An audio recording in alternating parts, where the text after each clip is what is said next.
Welcome back everyone, I'm Ryan. I'm going to continue with the project of trying to build Sid the Scrambler, and the task at the moment is trying to install a kickstart into this engine that's never had one before.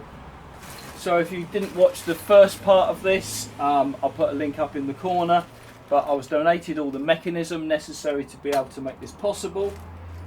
Also, Eddie has kindly sent me some excellent instructions, photographs with some hints and tips, and a diagram of what photograph of what it should look like when it's built up successfully. So I'm going to crack on, see if I can work out what I need to do next to split this engine. If you haven't subscribed, please consider doing so, and let me get started. Alright, so next step seems to be remove the oil pump and chain. So I've got to get that circlip off there with a pair of circlip pliers and undo that bolt. So let me try and do that now. Okay, so I've taken the circlip off, which was fiddly. The bolt needed an impact gun just to loosen it off. But now that mechanism should slide out. Okay, so we got that locating goes on that pin there. And okay, you can see that that's not completely round, so that actually goes on that shaft on the end. Okay, that makes sense to me. What about these? Oh, okay. So those two come off as two separate items. Ah, and then there's that behind. Okay, cool. Now the book tells me to remove the oil pump, undoing these 4 bolts, but I think it's just talking about disassembling. I can't see that's going to be necessary to split the block at this level. That looks to be very much below that. Okay, so I think I'm going to leave that in place for the moment. I'm going to read the book a bit more, but I can't see that's necessary to remove. Oh well, let's carry on. Okay, so the next thing I can see I do need to remove is the starter motor, which interestingly has no bolts holding it in place. So I think I should just be able to tap that out. Let's give that a go.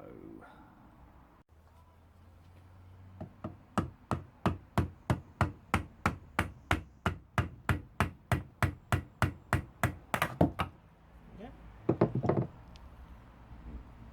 Looking a bit worse for wear. That intact. Okay. Okay, now for the fun bit. I need to invert the engine so I can undo the bolts underneath and drop the lower case, or you lift it up. So I'm going to get some wooden blocks and see if I can put this on the floor in such a way that it's not going to damage the items protruding, not fall over, and let me take the case off. Alright, let's see what I can do. Alright, so I need to sort of frame this engine. So if I take that and a block of wood like this, and I just attach those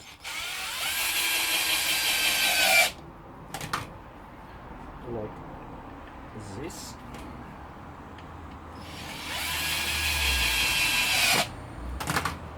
If I take another block of wood and I'll put that alongside it like this, get them as flat as possible. Yep.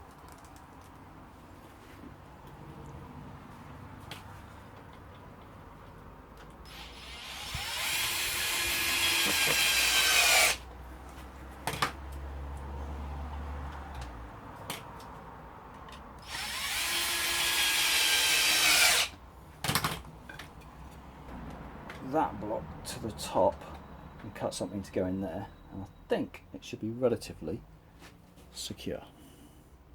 So, tried and tested method of old pieces of fencing, railway sleepers and like. I've built this wooden frame which now nettles nicely on the engine. So let's turn it over, see how stable it is. Okay, we'll call that a success. So that flat surface is on there. That's stopping it from rocking anywhere. It is going absolutely nowhere. It's as solid. And in fact, I made it so tight that if I pick the engine up, it comes with it. So yeah, we'll call that a success. Let's start stripping the actual case off now. And yeah, I'm not sure what I need to do next, but we'll get to that. Okay. So the Haynes manual talks about making sure we remove the oil filter. I can't see that strictly necessary for what I'm about to do, but oh Jesus, I wasn't expecting that to be anywhere near that tight.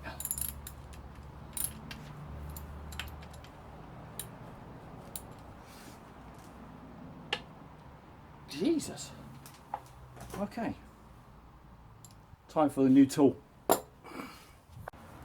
Okay. So to those of you that made comment about me abusing my tool wrench in my last video, you were quite right, I was.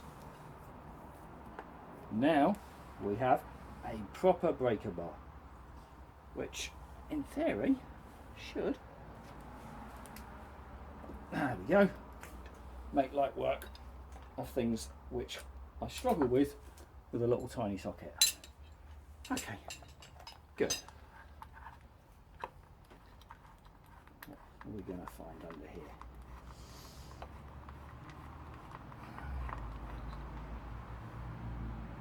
Okay, oil.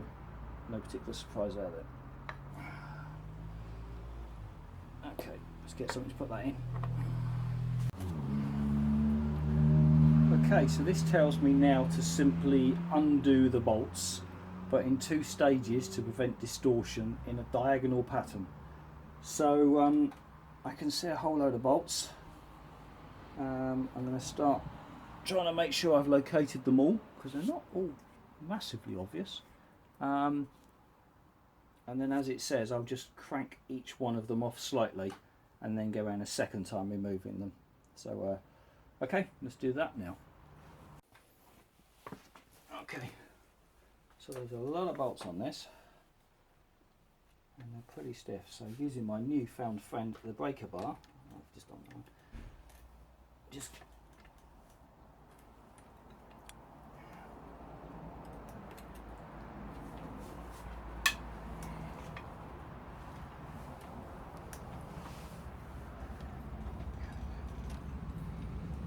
working my way around and just breaking them all off.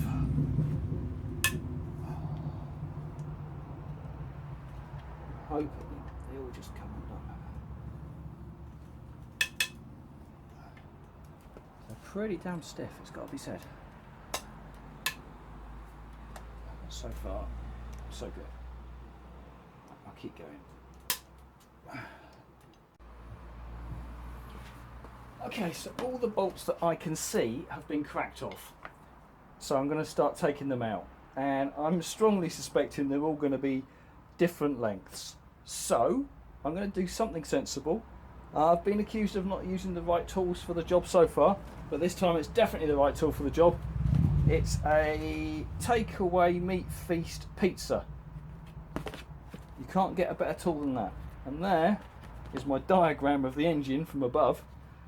And I'm going to put all the bolts into that position so that I don't mix them up. See, I'm learning from Binky, cardboard aided design. Well, it's cardboard aided reassembly anyway. So right, let's get all these out. Okay, so they were all 10mm and they all looked identical from the top, but as you can see, very different lengths underneath. So I think keeping them in the right location was definitely one of my smarter moves. But what I just noticed is there's this extra 12mm one that I hadn't originally taken out, which is in the middle here somewhere. So let me add that to my collection and see what state that's left me in. Right. In theory, I should separate.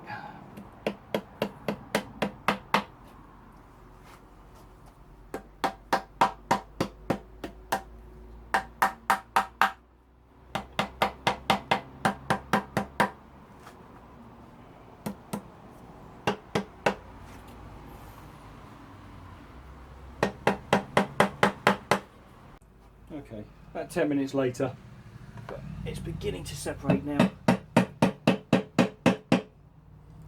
that's good. Yep, seeing the gap.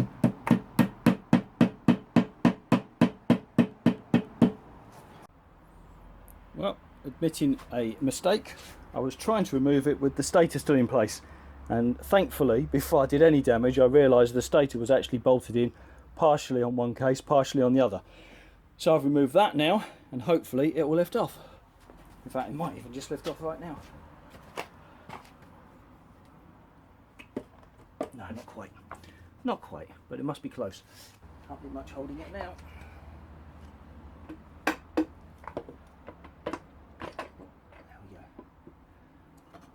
What am I going to find?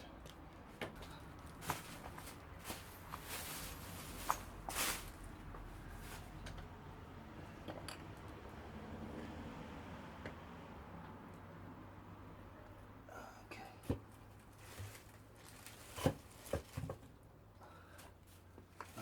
Oh, no. Don't dare do any damage now. Okay. Well, there we are. Not entirely sure what I expected to see, but that is what I can see.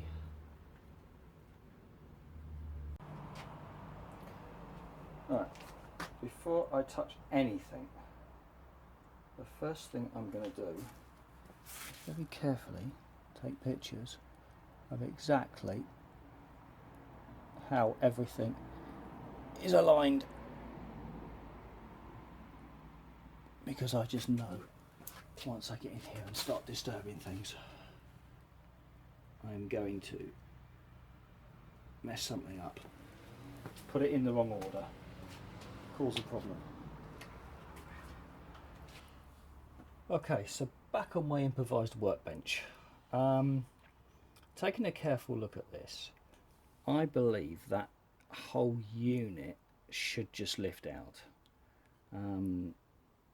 I've been careful to record the sequence of how everything is, what moves independently and what slides, and so that moves like that until that's interlocked with it.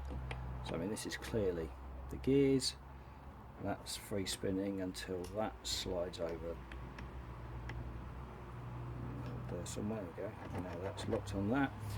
So I mean, that's clearly the gears themselves, which are operated by, I guess, the forks that slide these in and out.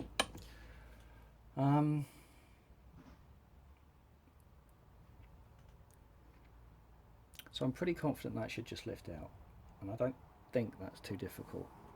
Am I brave enough to? Oh.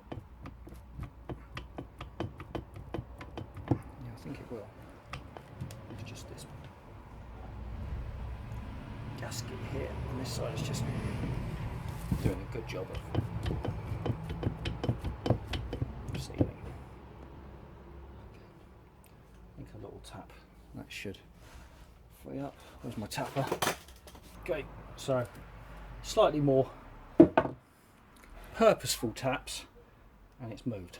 So in theory, there we are.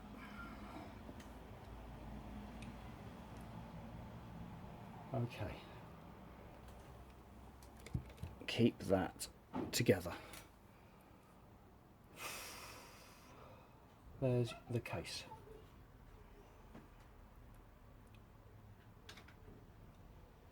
So I think I'm going to carry on in theory, but clearly this case needs a good clean up before it can go back together.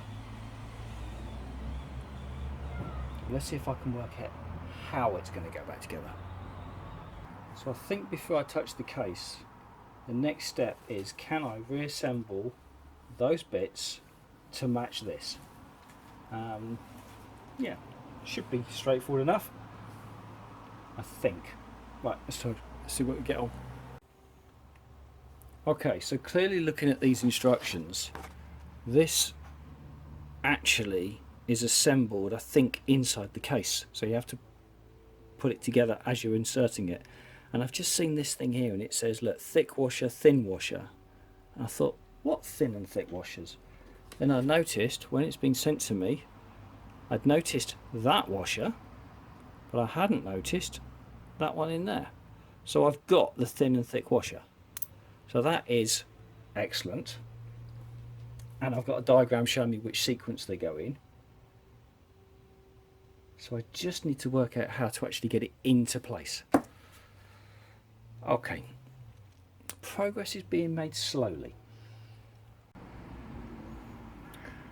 Okay, so I'm still very much experimenting, but I think some of this is making sense to me now. So if I take the kickstart shaft, put the thin washer on, then I get ready with this gear with the steps on it and the big washer. The big washer goes on the outside, so that comes through here. Then get that on and that on. There we go. So we've now got the shaft through and this gear in place, which is freely rotating. And for that to work, it needs to engage in these main gears here in the output. And I've just gently offered this up in here, and you can see those two are meshing. And that was my biggest concern, because I didn't know for sure that everything would line up or match. So if that tooth there on the kickstart marries with this, and it does, then I think we're good to go. And then we got this mechanism here, which seems to sort of slide on, and that seems to limit the range of motion. So when it's not engaged with that inner gear, it can rotate backwards to the point whereby the metal hits that piece of case. Then I think the spring is holding that in, and then the kickstart motion rotates this round to there, which has thrown those gears, or would have thrown those gears. Obviously it's not all held together properly, and there needs to be a spring in there, but so I think it's that motion of kicking it around rotates this, which is what starts the engine. So the more I'm playing with this, the more it's beginning to make sense. So there's this little bracket, and I was showing that it goes inwards. And I think, well, what does that do? It doesn't seem to hold anything. No, it doesn't. What it does is, obviously the spring is pushing this ratchet in, and the bracket, look, slides it out. So that sloping action at the top is what disengages the gear when it's in its rest state. Okay, right, good. That makes more sense to me now. So that's an easy one. That bracket can be bolted in. Okay. So that now that upper bar is sliding on that bracket, which is causing those gears to separate. That's how it works. Okay, good. Now, how do we attach the outer spring, and is it just a clip on the end that holds it in place, or is there a washer then a clip? Not sure yet. So a quick trip to the cmsnl.com website, and I managed to find the exploded diagram, not for the 250 but for the CB400N, but I'm sure it's the same engine.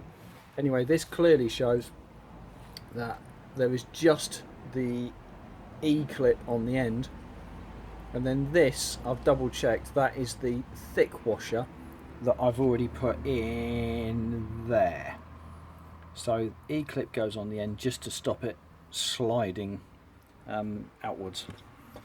So I think I can put that on now actually, and then with those in place, everything else can actually be done outside, external to the case. So I'm going to put that on now, and then I need to get something to clean this inner case up with. So I'll probably pick something up and then start about cleaning the case itself. So I've reinstated the E-clip here, which now means the shaft itself, you can pull on it and it doesn't want to come out. So before we go any further with reassembly, time for clean up. So selection of brushes, hot water, soap, degreaser, let's get started. Okay, the clean up is in progress, and now we move from cleaning to removing a bit of the scab.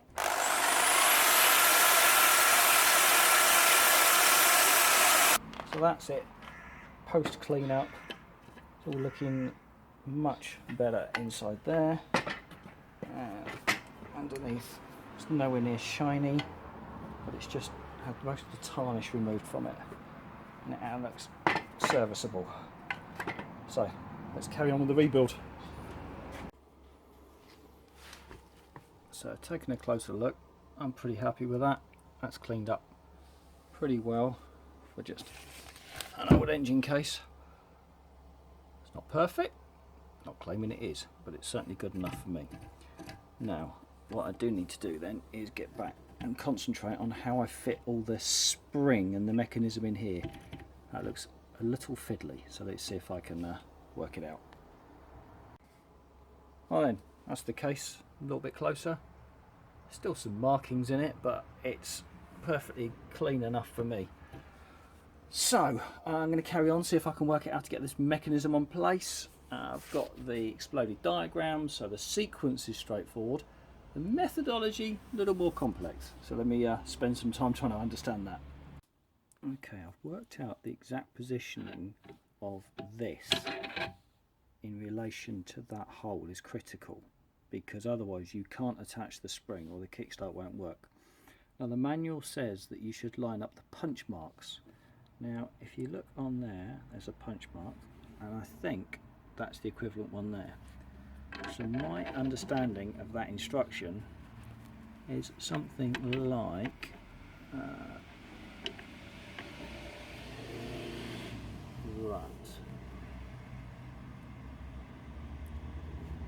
Now see how that goes when I try and assemble it, but I think that's the correct alignment. Okay, so I just put a bit of wire underneath the side of this, underneath the bottom of the spring, and I managed to pull it up with relative ease. I've now put that central square thing in place. Okay, I think that might be it. Let me just cut the wire away, give it a test. Okay, we'll try to test it with my hands, not easy because there should be a case holding everything in place as far as I could determine. But now with the kickstart, I mean, if I turn it down, it's rotating that gear, and if I hold the gear still and let go, it ratchets back. So it turns it that way and it ratchets back that way. I think that's it.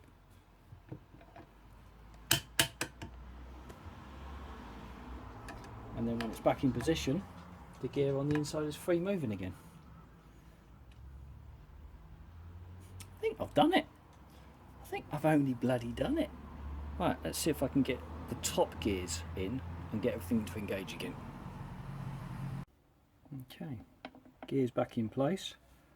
Kickstart is married to that gear, and you can see it's turning it in that direction. And if I hold that still, it's ratcheting back. So I'll actually see if I can show you the action. There we go. So kickstart engages, turns it, let go of the kickstart.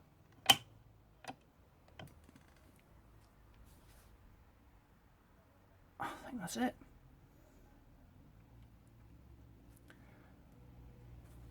Okay, now I need to get the gasket to go on here.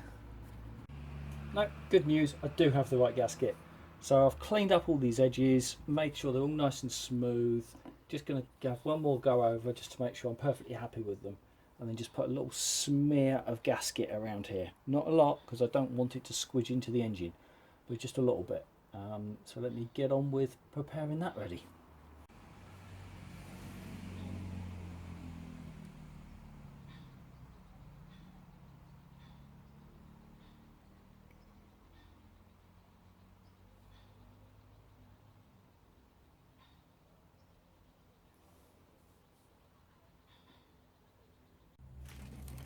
Okay, so I've literally just put a very thin bead around all the edges. And now let's marry it back up.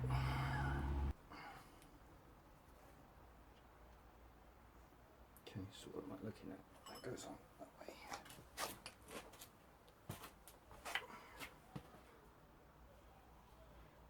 Yep. Please stay in place. Please stay in place.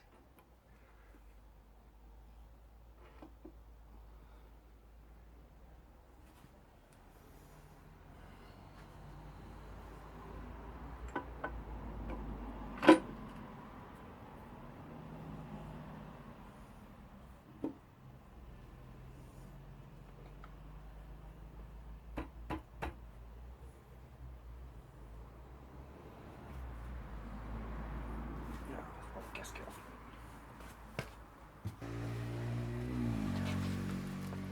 I feel like everything's lined up.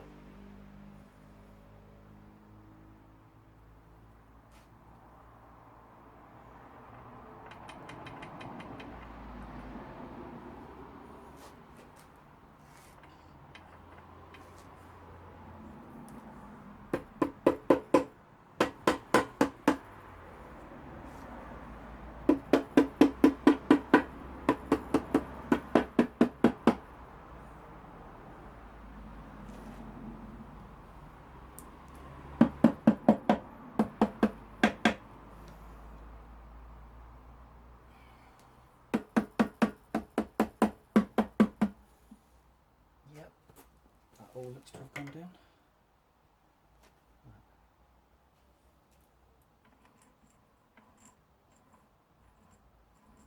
So the output shaft's turning. I'm turning the output shaft, which is there, which is rotating. So the output shaft is rotating and it's meshed. Yeah, I can feel that. That's all meshed.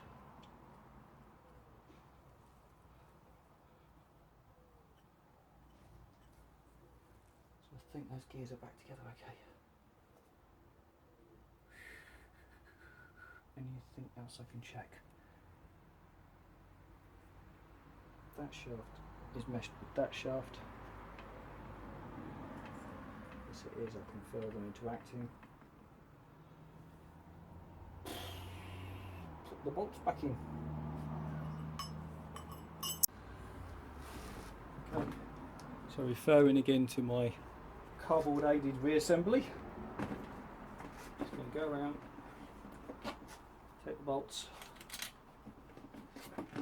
everyone back into its original location. Okay, so I'm just going around opposite corners at a time, just doing them up finger tight to begin with. Make sure nothing's cross-threaded, make sure it all lines up. And when I've done that, I'll get the torque wrench out. And we'll check the book and we'll find out the torque settings.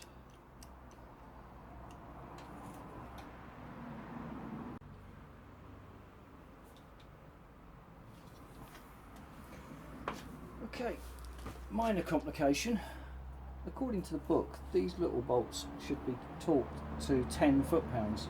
My torque wrench, the lowest setting it's got, is about 12. So I've just set it to its very lowest setting, and I'll just have to run round on that. so it's possibly slightly over torqued, maybe, but not by a lot. So that's the best I can do anyway. So okay, so it's all torqued up, and I've got a very nice reassuring little tiny bead, only a small one, but a little tiny bead of sealant just creeping out the edge. So I think that is about right. I've got nothing